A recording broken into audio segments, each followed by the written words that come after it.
সুপ্রিয় শিক্ষার্থীরা, আশা করি ভালো আছো। আজকে আমরা প্ল্যান্ট সেলের সেল ওয়াল নিয়ে পড়াশোনা করব। দেখব যে আসলে একটা সেল ওয়াল এটাতে কি থাকে।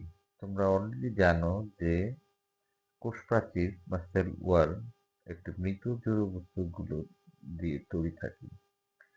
তো এই আহ, এটা কিন্তু প্রাণীদের ক্ষেত্রে এই সেল ওয়াল বা কোষ প্রাচীর থাকে না। প্রাণীদের ক্ষেত্রে আমরা যেটাকে বলি এটা সেল মেমব্রেন। তো এইটা কাদের ক্ষেত্রে পাওয়া যাবে? যেমন ব্যাকটেরিয়া, শৈবাল, ছত্রাক, এদের ক্ষেত্রে আমরা এই কোষ প্রাচীরটা দেখতে পাবো।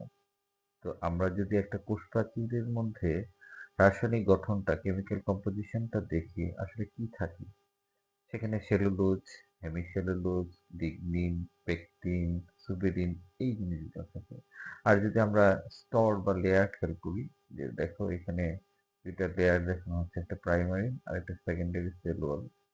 তো এই প্রাইমারি সেল ওয়াল এবং সেকেন্ডারি সেল ওয়ালের মধ্যে যে প্রাথমিক কোষপ্রাচীর আর গৌণ কোষপ্রাচীর, প্রাথমিক কোষপ্রাচীরের মধ্যে cellulose, hemicellulose, pectin, lipid, protein এগুলো থাকে। আর সেকেন্ডারি সেল ওয়ালে সেলুলোজ, হেমিসেলুলোজ, লিগনিন এগুলো থাকে। তো এইটা আরেকটা জিনিস আমরা আরেকটা লেয়ার আমরা দেখতে পারি, সেটা হলো টারশিয়ারি সেল ওয়াল।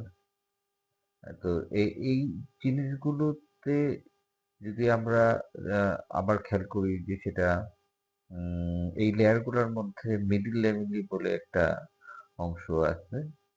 তো এই সেল ওয়াল বা কোষ প্রাচীরের ক্ষেত্রে সবার ক্ষেত্রেই কি এই রাসায়নিক উপাদানগুলো থাকে? না। আমরা যদি শৈবালের ক্ষেত্রে দেখি, এর সেল ওয়ালটা, কোষ প্রাচীরটার মধ্যে শুধুমাত্র সেলুলোজ, পেকটিন এগুলো দেখা যাবে। আবার ব্যাকটেরিয়ার ক্ষেত্রে যদি আমরা দেখি, এখানে লিপিড, প্রোটিন, পলিস্যাকারাইড এটা এগুলো দেখা যাবে। আবার এখানে দেখা যাচ্ছে এই যে এই সেল ওয়ালের ক্ষেত্রে, ব্যাকটেরিয়ার সেল ওয়ালটার ক্ষেত্রে সেটা কিভাবে থাকে। আবার এইটা যদি আমরা দেখি, এটা ছত্রাক, ছত্রাকের ক্ষেত্রে এই যে এখানে আমরা দেখতে পাচ্ছি যে কাইটিন।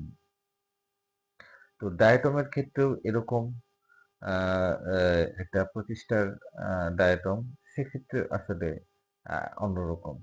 তো ধন্যবাদ বন্ধুরা, আজকে এই পর্যন্তই।